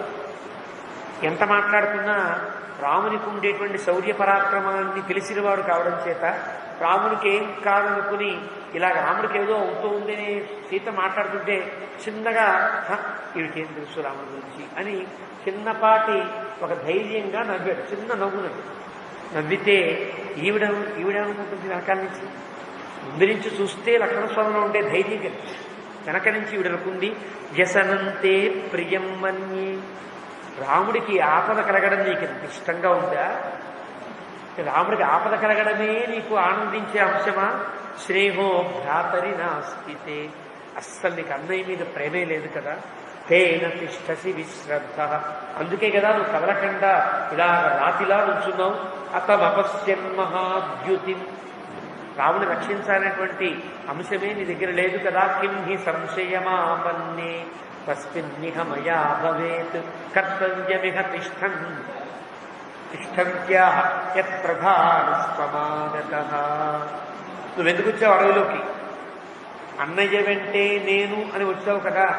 మరి మీ అన్నయ్య అక్కడ ఉంటే ఇక్కడ ఎందుకున్నావు? నా కోసమే కదా. నువ్వు రాముడి కోసమే వస్తే రాముడితో ఉండాలి. ఎక్కడికి రాముడు వెళ్తే అక్కడ వెళ్ళిపోతావు కదా. అలాంటి వాడికి రాముడు ఎక్కడికి వెళితే నువ్వు ఎందుకు వెళ్ళవు? నువ్వు నా కోసమే అంటే అంత తీవ్రంగా మాట్లాడుతావు. యస్తం కర్తవ్యమిహ తిష్టంతే. ఇక్కడ నీకేం పని? నా ఇంట్లో నీకేం పని? పో అన్నట్టుగా నువ్వు ఉండడానికి వీల్లేదు ఇక్కడ. ఇది బ్రువాణాం వైదేహీం బాష్పశోక పరిప్లుతాం అబ్రవీల్లక్ష్మణస్త్రస్తాం సీతాం మృగవధూమివ. ఇలా మాట్లాడుతుంటే ఇంకా మనం ఏదైనా సమాధానం చెప్పకపోతే బాగుండదనిపించి వైదేహీం బాష్పశోక పరిప్లుత. ఇక్కడ నుండి లక్ష్మణస్వామి మాటల్లో ఎక్కడా కూడా ఇంకొక పదం ప్రయోగించారు. వైదేహి వైదేహి వైదేహి అని అంటారు. వైదేహి అంటే లక్ష్మణస్వామి మనస్సులో ఉద్దేశ్యం అసలు నీకు శరీరం ఉన్నదని కూడా నేను భావించట్లేదు అంటారు. అది తమాషా. ఎంత సౌశీల్యమో ఆలోచించు. నీవు నా కళ్ళ ముందు ఒక శరీరం కలిగిన దాంట్లో లేవు. రాముడితో పాటే నీడలా ఉన్నావు అంతే. నీకు ఒక శరీరం ఉందని కనుక నేను అనుకుంటే అదేదో ఆకర్షణీయం అనుకుంటే కదా ఇలాంటి అభిప్రాయాలన్నీ వస్తాయి అని సీతమ్మకి గుండెల్లో గుచ్చుకోవడం కోసం ఇక్కడ నుండి అన్ని శ్లోకాల్లో వైదేహి వైదేహి అనే ప్రయోగిస్తాడు. చిట్ట చివరికి సీతమ్మ ఇంకా భయంకరంగా అన్నప్పుడు మాత్రమే మైథిలి అని అంటాడు. అక్కడ ఎందుకు అన్నాడో చెప్తాను. అంటే ఇక్కడ ఆ పదములలో ఉండే ఆ సౌందర్యం అంటారు, ఔచిత్యం అంటాడు. ఇలాగని వైదేహి మృగవధూమివ. ఒక ఆడలేడి బాధపడుతున్నట్లుగా బాష్పశోక పరిప్లుతగా ఉండే సీతను చూచి లక్ష్మణస్వామి అంటున్నాడు. పన్నగ అసుర గంధర్వ దేవ మానుష రాక్షసై. అమ్మా, ఎలాంటి పన్నగముల చేత కానీ అసురుల చేత కానీ గంధర్వుల చేత కానీ దేవతల చేత కానీ మనుష్యుల చేత కానీ రాక్షసుల చేత కానీ, అసురులు వేరు రాక్షసులు వేరు కదా, రాక్షసుల చేత కానీ అశక్య తవ వైదేహి భర్తా చేతు న సంశయ. రాముణ్ణి ఎవ్వరూ ఏం చేయలేరమ్మా. కాబట్టి న సంశయ, నువ్వు సంశయపడన అవసరము లేదు అన్నాడు. వెనక్కి తిరగకుండానే ఆమెను చూడకుండానే దేవి దేవ మనుష్యేషు గంధర్వేషు పతత్రిషు రాక్షసేషు పిశాచేషు కిన్నరేషు మృగేషు చ దానవేషు చ ఘోరేషు న సవిద్యేత శోభనే యో రామం ప్రతియుధ్యేత సమరే వాసవోపమం. ఒకళ్ళు విడివిడిగా కాదు, వీళ్ళంతా కలిసి వచ్చినా కూడా ఈ పన్నగ అసుర గంధర్వ దేవ దానవ మానుష రాక్షస ఎవరైనా సరే వీళ్ళంతా రాక్షసులు కావచ్చు, మనుషులు కావచ్చు, దేవతలు కావచ్చు, గంధర్వులు కావచ్చు, పక్షులు కావచ్చు, కిన్నరులు కావచ్చు, పిశాచములు కావచ్చు, మృగములు కావచ్చు, దానవులు కావచ్చు, ఘోర శరీరకులైనటువంటి రాక్షసులు కావచ్చు. న సవిద్యేత శోభనే, అమ్మా నువ్వు ఏమాత్రం భయపడన అవసరం లేదు. యో రామం ప్రతియుధ్యేత, ఎవడు రాముణ్ణి ఎదిరించగలడు? సమరే వాసవోపమం, యుద్ధంలో రాముడు నుంచుంటే దేవేంద్రుడు ఎంత గొప్ప పరాక్రమవంతుడో అంత పరాక్రమం. మరి కొన్ని పురాణముల కథలలో దేవేంద్రుడు రాక్షసులకు దెబ్బలు పనలేక పారిపోతున్నట్టుగా మనకి తెలిసిన కథలు కనిపిస్తాయి. కానీ వేదం అట్లా చెప్పదు, ప్రామాణికమైన పురాణములు అలా చెప్పదు. చాలా ఇంద్రో వీర్య అని, వీర్యవంతులలో గొప్పవాడు. ఇక్కడ వాల్మీకి అలాగ దేవేంద్రుడి వలె దెబ్బలాడేవాడే తప్ప వెనక్కి తిరిగి వచ్చేవాడు కాదు. అప్పుడైనా రాక్షసుని యొక్క సమయంలో అయినా, రావణాసుని యొక్క సమయంలో అయినా, హిరణ్యకశిపుడి సమయంలో అయినా దేవేంద్రుడు బ్రహ్మ యొక్క మాట మీద యుద్ధం మాని వారికి ఊడిగం చేశాడు తప్ప ఓడిపోయి కాదు అని ఆ చెప్పడం కోసం. సరే, సమరే వాసవోపము అంతవాడు, అలాంటి వాడు. అవధ్య సమరే రామ, రాముడు ఎవ్వరి చేత వధింప శక్యము కానివాడు. నైవత్వం వక్తుమర్హసి, అమ్మ నువ్వు మాట్లాడకమ్మా. నత్వామస్మిన్ బలే ఘాతుం ఉత్సహే రాఘవం వినా, నేనొక్కదాన్ని విడిచిపెట్టి, రాముడు లేకుండా నేనొక్కదాన్ని విడిచిపెట్టి నేనెక్కడికి వెళ్ళడానికి ఇష్టపడడం లేదు, ఇక్కడే ఉంటా. అనివార్యం బలం తస్య బలై బలవతామపి విభిల్లోకై సముద్యుక్తై శేశ్వరైరపి సామరై. ఒకవేళ నువ్వు అనుకుంటావు ఇంద్రుడంత గొప్పవాడున్నా కదా, ఆ ఇంద్రుడే కనుక దేవతలందరితో కలిసి యుద్ధానికి వచ్చినా రాముని ఇక రాముని ఎవరేం చేయగలుగుతారు? కాబట్టి త్రిభిర్లోకై, 3 లోకములలో ఉండే దేవతలందరూ కలిసి ఇంద్రుని యొక్క సేనాధిపత్యంలో ఇంద్రుడే ప్రధాన యోధగా కలిగి వాళ్ళ యుద్ధమునికి వచ్చినా రాముడిని ఏం చేయలేరమ్మా. హృదయం నిర్వృతం తేస్తు, నీ హృదయంలో ఏదో బాధ కలిగినట్టుంది. నిర్వృతం తే అస్తు, ఏమాత్రం ఆ బాధ లేకుండా ఉండుగాక. సంతాప నిజ్యతామయం, చాలా వేగిరి పడుతున్నావు, సంతాపం పడుతున్నావు, ఆవేదన పడుతున్నావు, అదంతా విడిచిపెట్టు. ఆగమిష్యతి తే భర్త, నీ భర్త తిరిగి వస్తాడమ్మా. హత్వా మృగం, శీఘ్రం హత్వా మృగోత్తమం, వెంటనే ఆ మృగాన్ని చంపి వస్తాడు. నచ తస్య స్వరో వ్యక్తం మాయయా కేనచిత్ కృతః గంధర్వనగర ప్రఖ్యాత్ మాయా సా తస్య రక్షసః. నచ తస్య స్వరో వ్యక్తం, నీకు తెలియదు రాముడి యొక్క మాట అది కాదు, రాముని గొంతు అది కాదు. ఎందువల్ల? రాముడు ఎక్కడా బేలగా అరిచే సందర్భం చిన్నప్పటి నుంచి ఇప్పటిదాకా నేను చూడలా. మళ్ళీ మాట్లాడు రాముడు, కానీ రాముని యొక్క మాట కాదు. మాయయా కేనచిత్ కృతః, మాయ చేత ఎవరో పలికిన పలుకు తప్ప అది రాముడి పలుకు కాదు. గంధర్వ నగర ప్రఖ్య, గంధర్వ నగర ప్రఖ్య అంటే గంధర్వ నగరము అంటే నిన్న చెప్పుకున్నాం, మనకి ఊహలకు కనిపించే ఒక మేఘముల యొక్క వరుసలు, ఒక బిల్డింగుల్లాగా, ఒక మేడల్లాగా, సౌధాల్లాగా, ఏదో అంతఃపురాల్లా కనిపిస్తూ ఉంటాయి. అలాంటిది ఒక అర్థం.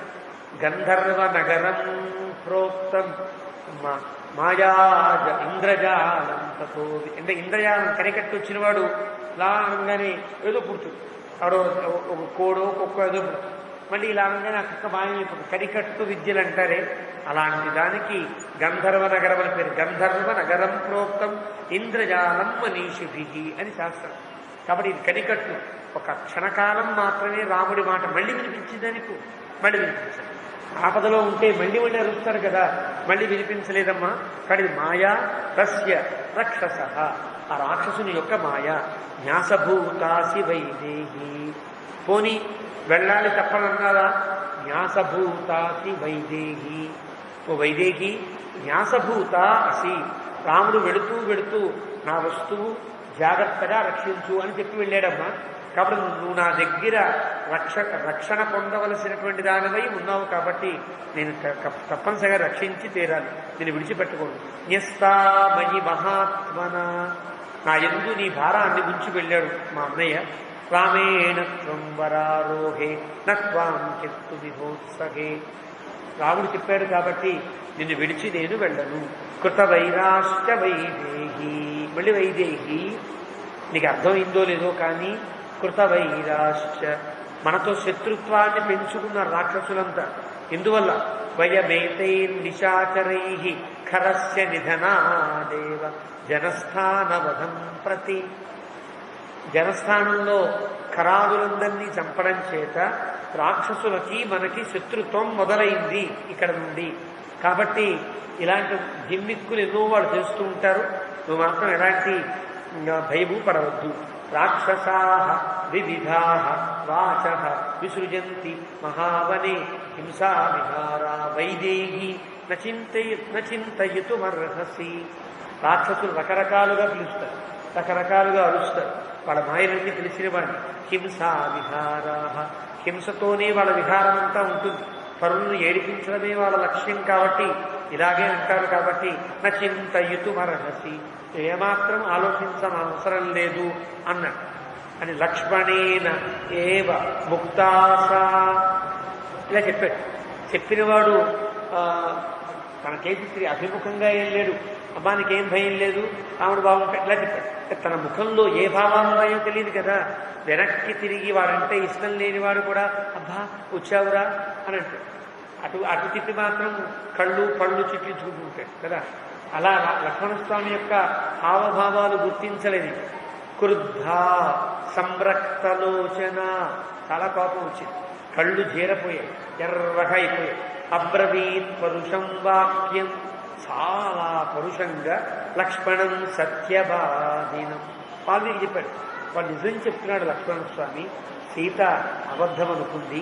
అనార్య, నీచుడా, అకరుణ, జాలి లేనివాడా, నృశంస, దుర్మార్గుడా, కులపాంసన, కులాన్ని చెరచడానికే పుట్టినవాడా అని అనడానికి బాధాకరంగా ఉన్నా చెప్పక తప్పని మాటలు కదా. నృశంస అకరుణారంభ నృశంస కులపాంసన అని తిట్టి. అహం నాలుగు వాక్య 4 విశేషణాలు. అనార్య, అకరుణారంభ, నృశంస, కులపాంస, 4 రకాల 4 శ్లోకాలతో తను బుద్ధగించాడని 4 తిట్టు తిట్టింది. ఒక్కో శ్లోకానికి ఒక తిట్టు లెక్క అనేసి అహంతవ ప్రియం మన్యే రామస్య వ్యసనం మహతు. నాకు ఇప్పుడు అర్థమైంది. రాముడికి ఆపద ఎప్పుడు వస్తుందా, రాముడు ఎప్పుడు వినష్టుడవుతాడా అని అదే ప్రియంగా నువ్వు ఉన్నావన్నమాట. రామస్య వ్యసనం దృష్ట్వా తేన ఏతాని ప్రభాషసే. ఆరాముడే అయ్యో రక్షించండో అంటూ ఉంటే కూడా నువ్వు ఇలా మాట్లాడుతున్నావంటే నైత చిత్రం సపత్నేషు. నువ్వు సవతి కొడుకుడు కదా. అసలు మర్చిపోయాడు లక్ష్మణస్వామి ఎప్పుడూ కూడా గుర్తులేదు. రాముని తల్లి వేరు, మా అమ్మగారు వేరు, నేను సపత్ని కొడుకుని అనేటువంటి జ్ఞాపకమే లేదు. అది ఎప్పుడు ఊహించలే. తనకు తల్లి ఎవరు అంటే కౌసల్య. అడవికి వెళ్ళాలి అన్నప్పుడు కూడా కౌసల్యకే చెప్పాడు లక్ష్మణస్వామి. కౌసల్య గట్టిగా చెప్పి మీ అమ్మకి చెప్పరా బాబు అంటే వెళ్ళి చెప్పాడు. అంటే అర్థమేంటి? లక్ష్మణస్వామి అనుకుంటున్నాడు, నేను కౌసల్య కడుపునే పుట్టా, రాముడితోటే పుట్టా, రాముడి తర్వాత నేనే పుట్టా, నా తర్వాతే భరతుడు అనే తత్వంలో ఉంటాడు. కాబట్టి మనవాళ్ళు ఎప్పుడు గుర్తించాలో ఎప్పుడు లెక్క పెట్టాలన్నా రామ లక్ష్మణ భరత శత్రుఘ్నులు అనే అంటారు. అది తమాషా. ఎందుకలా అంటారు? లక్ష్మణస్వామికి నేను అనుజుణ్ణి నేనే, రామానుజ అంటే నేనే, ఇంకా భరతుడు కాడు శత్రుఘ్నుడు కాడు అన్నంత భీమ. రాముడి కలిసి పుట్టినవాడిని నేనే అని అంత అభిప్రాయం ఉన్నటువంటి లక్ష్మణస్వామికి ఏది బలంగా గుండెలో గుచ్చుకుంటుంది? నీవు సవతి కొడుకువి అనేటప్పటికీ ఒక్కసారి గుండెల్లో గుణపం దిగినట్టుగా ఆయన లక్ష్మణస్వామి. నైత చిత్రం సపత్నేషు పాపం లక్ష్మణ యద్భవేత్. సపత్రం అంటే 2 అర్థం. నేను ఇందాక చెప్పిన ఒక తీరులో అయితే రెండవది శత్రువు అనక. సపత్రం అంటే శత్రుత్వం, శత్రువిను. లక్ష్మణ యద్భవేతు, నువ్వేదో పాపాన్ని అనుకుని ఊహించుకుని ఇక్కడ ఉన్నావు. త్వద్విధేషు దృశంసేషు నిత్యం ప్రచ్ఛన్నచారిషు. ఎంత నాటకం అది! 12 ఏళ్ల పాటు ఎంత మాయ కప్పుకుని రాముడికి ఇంత దాస్యం చేసేవాడిలాగా నాటకాలు ఆడుతూ నా కోసమే కదా 13 సంవత్సరాల పాటు ఎప్పుడు వస్తుందా టైం అన్నట్టుగా కూర్చున్నావు కదా. ప్రచ్ఛన్నకారిషు అంటే పైన కప్పుకుని ఒక మాయా రూపాన్ని కప్పుకున్నవాడివి నీవు. సుదుష్టస్వం, మామూలు దుర్మార్గుడు కాదు, బాగా దుర్మార్గుడు. వనే రామం ఏక ఏకోను గచ్చసి, రాముడు ఒక్కడే వెళుతున్నాడని ఆ ఒక్కడిని రాముండి ఏదో సమయంలో లేకుండా చేయవచ్చుననేటువంటి దుర్మార్గపు ఆలోచనతోనే నీ ఒక్కడివి ఉంచు. నాకు అర్థమవుతుంది. మమ హేతో ప్రతిచ్ఛన్న ప్రయుక్తో భరతేన వా. ఇంకా తీవ్రమైన నువ్వు నా కోసమే ఇలా మాయగా నా కోసమే వచ్చు, లేదా భరతుడే నిన్నిలా పంపించి ఉంటాడు. ఇంకా బాధ కలగడం. రాముడు ఎప్పుడు మాట్లాడినా నా తమ్ముళ్ళల్లో ఇష్టమైన తమ్ముడు భరతుడు అని అంటాడు. లక్ష్మణస్వామికి ఆ విషయం తెలుసు. లక్ష్మణుడు పక్కన ఉన్నా కూడా నాకు భరతుడు అంటే ఎంత ఇష్టమో అంటాడు. లక్ష్మణస్వామి ఒళ్ళు మండదండి, కానీ మండదు. అది తమాషా. అంటే నా రాముడికి ఇష్టమైన తమ్ముడు అనేటువంటి భరతుడి యొక్క అభిప్రాయం ఉంది కదా, ఆ భరతుడే నిన్ను పంపించి ఉంటాడంటే ఇంకా గుండె పిండేసినట్టు అవ్వదు లక్ష్మణస్వామికి. అందుకని మాట్లాడు. సపత్ని కొడుకు అన్నప్పుడే లక్ష్మణస్వామిలో సగం పిండినట్టే. భరతుడు నిన్ను పంపించాడంటే ఇంకా అసలు తట్టుకోలేనంత బాధ కలిగింది. కథమిందీవరశ్యామం పద్మపత్ర నిభేక్షణం ఉపసంశ్రిత్య భర్తారం కామయేయం పృథగ్జనం. కథమిందీవరశ్యామం. ఇందీవరశ్యాముడంటే నల్ల కలుగు వంటి అందమైన దేహం కలిగిన వాడు రాముడు. పద్మపత్ర నిభేక్షణుడు. ఉపసంశ్రిత్య భర్తారం. అలాంటి భర్తను విడిచి నేను ఇంకొక పరాయి పురుషుణ్ణి ఇష్టపడతాను ఎలా అనుకున్నావురా అన్న తీవ్రంగా అంది. పృథగ్జనం కారయేయం సమక్షం తవ సౌమిత్రే ప్రాణాం త్యక్షే న సంశయ రామం వినా క్షణమపి నహి జీవామి భూతలే. నీ సమక్షంలోనే లక్ష్మణ సౌమిత్రే ప్రాణాం త్యక్షే న సంశయ, ఇక్కడే ప్రాణాలు విడిచేస్తా. రామం వినా క్షణమపి, రాముడు లేకుండా క్షణం కూడా నహి జీవామి భూతలే, ఈ భూమి మీద నేను ఉండను. ఇత్యుక్త ఇలా అంది. పరుషం వాక్యం సీతయా రోమహర్షణం. ఒకసారి ఒళ్ళంతా కూడా గగుర్పాటు కలిగేటట్టుగా సీత మాట్లాడేటప్పటికీ అబ్రవీల్ లక్ష్మణం సీతా ప్రాంజలి విజితేంద్రియ. తల వంచుకుని కళ్ళు మూసుకుని వెనక్కి తిరిగి నమస్కరించాడు. ప్రాంజలి విజితేంద్రియ. అంత తిట్లకి నిజంగా లక్ష్మణుడు కళ్ళలో గనక ఏదన్నా ఒక సుదుష్ట భావన ఉంటే కనుక, దుష్ట భావన ఉంటే వేరుగా ఉంటుంది ఆ సమయంలో కదా, వేరుగా ఉంటుంది. ఒక అందమైన స్త్రీ ఒక పురుషుడు ఉన్నప్పుడు ఈ భావన గనక రెచ్చగొట్టిన భావనలా ఉండే ఈ భావన వల్ల లక్ష్మణస్వామి కాస్త వేరే అభిప్రాయాన్ని పొందవలసి ఉంటుంది. వాడు దుర్మార్గుడు అయి ఉంటే, దుర్మార్గ భావన. కానీ విజితేంద్రియ, చాలా గొప్ప ఇంద్రియ జయం కలిగిన వాడు కాబట్టి లక్ష్మణస్వామి తలకాయ ఉంచుకుని ప్రాంజలి ఉత్తరం నోత్సహే వక్తుం. అమ్మా నీకు నేను సమాధానం చెప్పాలనుకోవట్లేదు. దైవతం భవతి మమ, నీవు నాకు దేవతలా నిన్ను కొలుస్తున్న వాడిని కదా నేను. కాబట్టి వాక్యం అప్రతిరూపంతు న చిత్రం స్త్రీషు మైథిలి. నేను నిన్ను దేవతగా కొలుస్తున్నాను ఇప్పటిదాకా. నువ్వు మామూలు ఆడదంగా మాట్లాడేసేవే. ఒక్క మాట, న చిత్రం స్త్రీషు మైథిలి. ఇక్కడ మైథిలి, మైథిలి అంటే అర్థం మనస్సుని కలచివేసినట్లుగా ఉండే. మిథిల కిలధాతుకి అర్థం కలచివేయడం.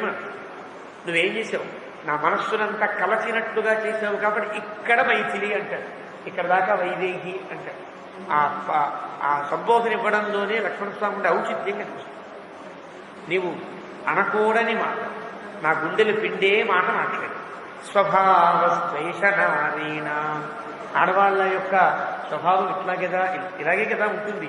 ఏవం లోకేషు దృశ్యతే, ఇలాగే కదా ఉంటుంది అనుకుని విముక్త ధర్మా చపలా తీక్ష్ణా భేదకరా స్త్రియ. ఆవిడ 4 తిట్టు తిడితే ఈయన 4 విశేషాలు చేశారు. విముక్త ధర్మా, ధర్మాన్ని ఏమాత్రం ఆలోచించరే మీరు. చపలా, హృదయ చామల్యం కలిగిన వారే ఉంటారు కదా.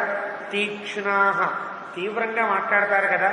భేదకరా, గుండెలు పగిలేటట్టుగా మాట్లాడతారు కదా అని ఒక్కసారి మాట్లాడారు. ఆవిడ 4 మాటలు మాట్లాడితే ఈయన 4 సమాధానాలు చెప్పాడు. నువ్వు ఎలా మాట్లాడావు చూస్తున్నా, ధర్మాన్ని విడిచిపెట్టి మాట్లాడు. నీకు నేను ఒక పూజకుడిగా, ఒక ఆరాధకుడిగా, ఒక దాసుడిగా ఉండే స్థితిలో ఇలా మాట్లాడతాను.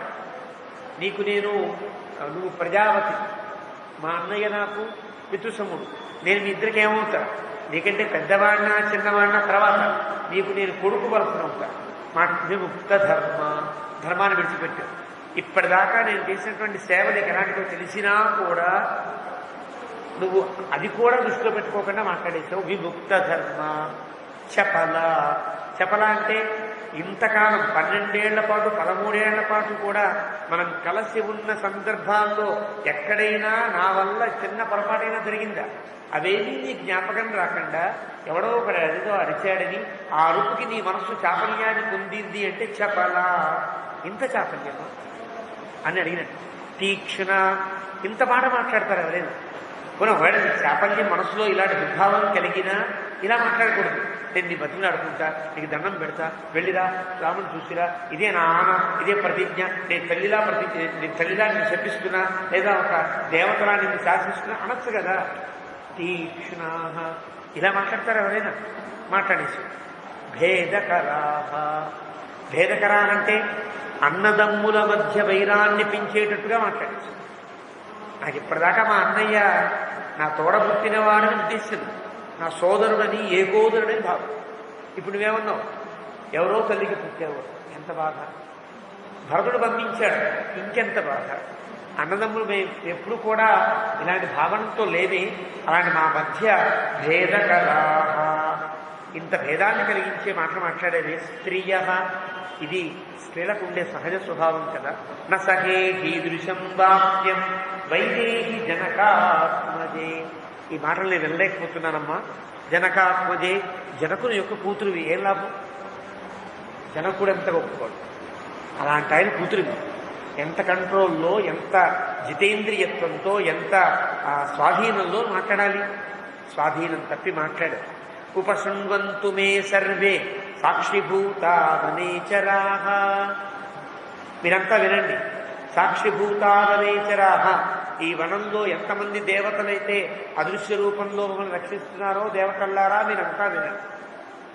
న్యాయవాది యథాన్యాయం ఉక్తోహం పరుషంత్వయా. ఎప్పుడు అన్యాయాన్ని ఊహలో కూడా రానివాడు, అన్యాయాన్ని ఎప్పుడు చెయ్యనివాడు, న్యాయంతో బతికేవాడు. అలాంటి నన్ను ఈ సీత ఎంతంత మాట్లాడుందో మీరు విన్నారు కదా. మీరంతా సాక్ష్యం. ఇందువల్ల దాని తర్వాత అనబోయే మాటకి ఇదంతా కావాలి. ధిక్త్వాం, చాలా తీవ్రమైన మాట. ఛి ఎంత మాట. అంటే ఇక్కడ సీతని మామూలు స్త్రీగా, తనకంటే చాలా చిన్న వయసులో ఉండేటువంటి ఒక బాలికగా భావించి ధిక్త్వా ప్రణశ్య, నీకు ఆపద కలక్క తప్పదు, నశించిపోతావు, జాగ్రత్త, నశించిపోతావు. ఎలాగా? అద్య ప్రణశ్యంతు, ఈరోజే నువ్వు నశించడం ఖాయం.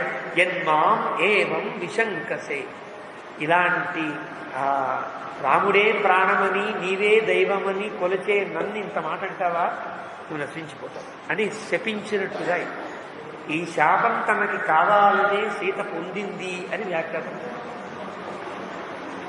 అంటే ఇది గనక, అంటే ఒక జరగవలసిన దానికి సీతారాముల పట్ల అపకారం చెయ్యాలి అంటే మళ్ళీ అంతవాడెవడో ఏదో అంటే తప్ప అది జరగదని ఉద్దేశ్యంతో లక్ష్మణస్వామిని ఇంత ప్రేరేపించిందా అని నాకు అనిపిస్తోంది అని వ్యాఖ్యానం. ఆ వ్యాఖ్యానం ఉండేటువంటి హృదయం అట్లాంటి అని. ఏవం విశంకసే, ఇలా అంటున్నావా? స్త్రీత్వం దుష్టం స్వభావేన గురువాక్యే వ్యవస్థితం. దుష్ట స్వభావంతో అన్నా, నేను గురువాక్యంతో మా అన్నయ్య చెప్పిన మాట కాదనలేని స్థితిలో నేను నిలబడి ఉన్నాను తప్ప వేరే ఉద్దేశ్యం కాదు నాకు. గమిష్యే యత్ర కాపుత్స్థ, ఇంకెక్కడ ఉండకూడదు నేను. గమిష్యే, వెళ్ళిపోతా, ఎక్కడ రాముడు ఉన్నాడో అక్కడ వెళ్ళిపోతా అన్నాడు. అన్న కోపం ఒక క్షణకాలం లేచింది కదా, బుస్సుమంటూ లేచింది కోపం. నశించిపోతావు అన్నాడు. అన్నవాడు వెంటనే దిగిపోయాడు. విజితేంద్రియుడు కదా, అయ్యయ్యో అనుకుని స్వస్తితే అస్తు, నీకు క్షేమముగాక, నీకేం ఆపద కలగకుండా ఉండుగాక అన్నాడు. మరి అక్కడేమో ప్రణస్య, ఇక్కడేమో ఆపద కలగకుండా, దీనికి ఎలా అన్వయించుకోవాలి? సీతాపహరణం తప్పదు అని శపించాడు లక్ష్మణుడు. సీతకు ఎలాంటి అపకారము జరగకుండా ఉంటుంది అని వరమిచ్చాడు లక్ష్మణుడు.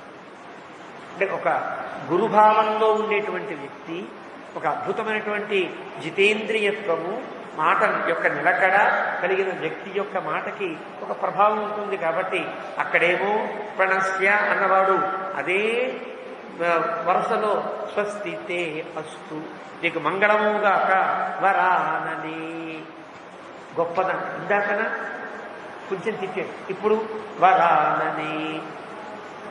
ఇలా భయంకరములైన మాటలు అన్నదానివి నీ నోరు అన్నాడు కదా. ఇప్పుడు కాదు, నీది గొప్ప నోరు, నీది గొప్ప మాటలు, నేను వాటిని ఏమనకూడదు. రక్షంతు త్వాం విశాలాక్షి సమగ్రాహ వనదేవత, ఈ వనంలో ఉండే దేవతలంతా నేను రక్షించుగాక. నిమిత్తానికి ఘోరాణి యాని ప్రాదుర్భవంతి మే అపి త్వాం సహరామేణ పశ్యేయం పునరాగత. అమ్మ ఇలాగ మళ్ళీ కళ్ళు తెరవల, సీతమ్మను చూడల, అలా తలకాయ నుంచే ఉన్నాడు. నిమిత్తానికి ఘోరాణి, చాలా ఘోరమైనటువంటి నిమిత్తములంటే శకునములు కనిపిస్తున్నాయి నాకు. ప్రాదుర్భవంతి మే, నాకు అవన్నీ కూడా నాకు అనిపిస్తున్నాయి. అపిత్వాం సహరామేణ పశ్యేయం పునరాగత, ఏదేమైనా కావచ్చు, మళ్ళీ నేను రాముడి దగ్గరికి వెళ్ళిపోయి రాముడితో పాటే నిన్ను చూస్తాను తప్ప అప్పటిదాకా నిన్ను చూడను అని ఒకసారి లక్ష్మణస్వామి నవేత్యేతతు న జానామి వైదేహి జనకాత్మజే, ఇది ప్రక్షిప్త వాక్యంగా ఇచ్చారు. లక్ష్మణే నైవ ముక్తాస, లక్ష్మణుడు ఈ మాట చెప్పేటప్పటికీ రుదంతి జనకాత్మజ. తమాషా, రాముడికి ఏదన్నా అయితే ఏడవలసిన ఆవిడేమో కోపం తెచ్చుకుంటాడు కదా, ఇక్కడ ఏడుస్తుంది. అంటే అర్థం అనకూడని వాడైన లక్ష్మణస్వామిని ఇన్ని మాటలు అనవలసి వచ్చిందే అని ఏడుస్తుంది. రుదంతి, ఏడుస్తుంది. జనకాత్మజ, కానీ ఎప్పుడు జనకాత్మజే, జనకుని యొక్క కూతురు లాంటి ఒక నిర్దిష్టమైనటువంటి ఒక జితేంద్రియత్వం కలిగిన ఆవిడే, అయినా కూడా అనవలసి వచ్చింది మాటల్ని. కాబట్టి రుదంతి ప్రత్యువాచ తతో వాక్యం. మళ్ళీ కొంచెం దూరం వెళ్ళి లక్ష్మణుడు మళ్ళీ వెనక్కి తిరిగి రాకూడదు కదా. తిరిగి రాకుండా ఉండాలంటే ఇంతకంటే ఏదన్నా ఒక మాట మాట్లాడాలి. అలాంటి తిట్టకూడదు లక్ష్మణస్వామి. లక్ష్మణస్వామిని తిట్టడానికి ఇంక అవకాశం అయిపోయింది. ఆయన శాపం ఇచ్చాడు, వరం ఇచ్చాడు, అయిపోయి. కానీ ఇప్పుడు ఏమంటావు? గోదావరీం ప్రవేక్ష్యామి తీవ్రం బాష్ప పరిప్లుత, చాలా తీవ్రంగా వెక్కి వెక్కి ఏడుస్తోంది ఇక్కడ. ఇంతకుముందు ఏడవలా, ఇప్పుడు బాధపడు, ఇప్పుడు ఏడుస్తుంది. ఎలాగని గోదావరీం ప్రవేక్ష్యామి, నువ్వు కనుక వెళ్ళకపోతే మళ్ళీ రాముడు కాకుండా నువ్వు తిరిగి వస్తే గోదావరీం ప్రవేక్ష్యామి, గోదావరిలో దూకేస్తా. వినారామేణ లక్ష్మణ ఆబంధిష్యేథవాధ్యక్షే విషమే దేహమాత్మన, ఉరి వేసుకుని చనిపోతాం. ఆబంధం అంటే ఉరి వేసుకోవడం సంస్కృతంలో. ఆబంధిష్యే అథవా, లేదా ఉరి వేసుకుని విషమే దేహమాత్మన, దేహాన్ని విడిచిపెట్టేస్తారు. ఇంకా పిబామ్యహం విషం తీక్ష్ణం, విషమైనా తాగేస్తారు. ప్రవేక్ష్యామి హుతాశనం, అగ్నిహోత్రం నాన్న దూకేస్తారు.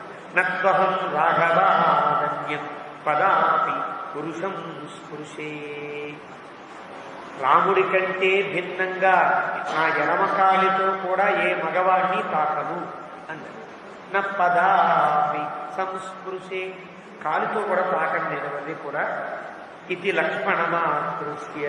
తమాషా, ఇక్కడ ఏవైతే తానుందో ఇవన్నీ తాను చేసుకోవడానికి ప్రయత్నం చేస్తుంది సుందరకాండం. ఆబంధిష్యే, ఉరి వేసుకోవడానికి ప్రయత్నం చేస్తుంది. హుతాశనం, అగ్నిహోత్రంలో కూడా ప్రవేశించింది కదా. గోదావరి ప్రవేక్ష్యామి, సముద్రంలో దూకేద్దాం అనుకుంటుంది పైనుంచి కదా. ఏవైతే అందో అవన్నీ మళ్ళీ సంకల్పాల్లోకి వస్తాయి. కార్యంలోకి రావు, కానీ కార్యాచరణకు ఉద్యుక్తమయ్యేటట్లుగా చేస్తాయి. అది ఆ మాటల్లో ఉండే గొప్పతనం. పదాపి పురుషం స్పృశే, ఎడమ కాలితో కూడా ముట్టుకోను అన్నందుకు కాను రావణాసురుడు ముట్టుకోవాల్సి వచ్చింది కదా. అంటే ఒక్కసారి మాటల్లో ఉండే తీవ్రతలలో జరిగేటువంటి పరిణామాలు ఇలా ఉంటాయి.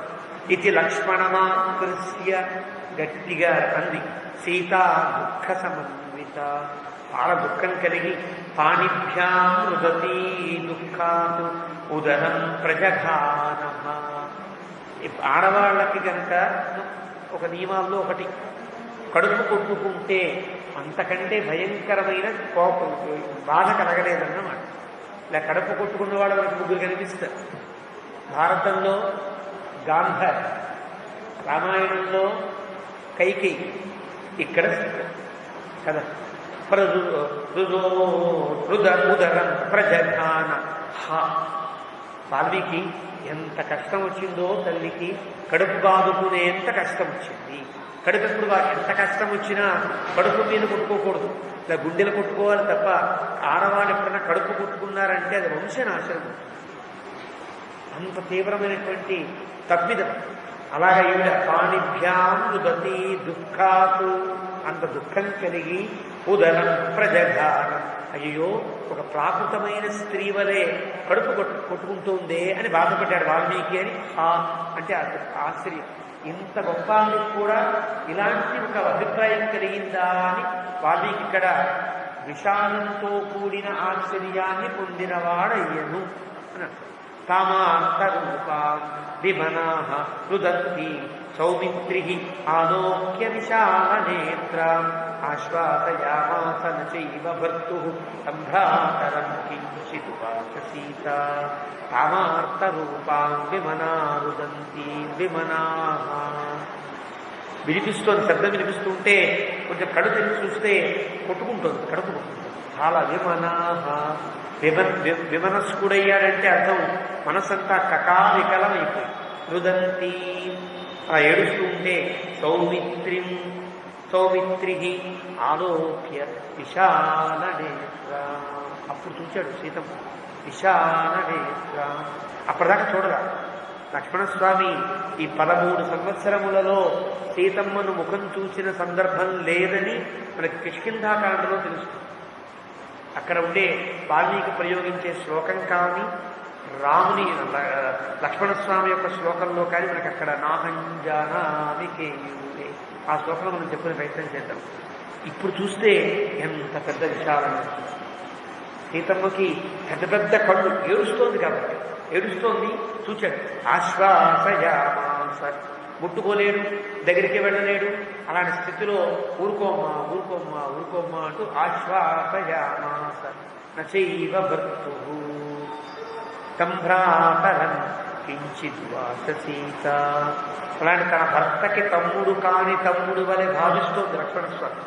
అలాంటి లక్ష్మణస్వామితో సీత ఈ మళ్ళీ రాతో భాతరం కించిద్వాచ సీత ఇలా మాట్లాడేసి తతస్తుతాం అభివాద్య లక్ష్మణః కృతాంజలిః కించిదభిప్రణమ్య చ. తతస్తు, అప్పుడైతే